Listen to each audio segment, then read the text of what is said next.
In today's tutorial, I'm going to show you how to set up an out-of-the-office auto reply on the Gmail app on your Android smartphone or iPhone as well. It could be on an Apple device too.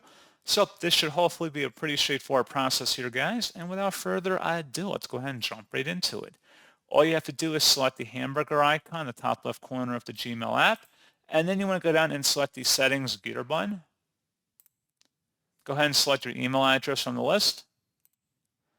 Scroll down, and you want to select where it says Vacation Responder.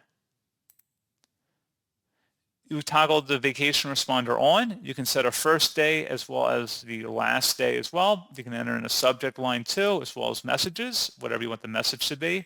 And if you only want this message to go out to contacts, you can check mark that last option there to only send to your contact list.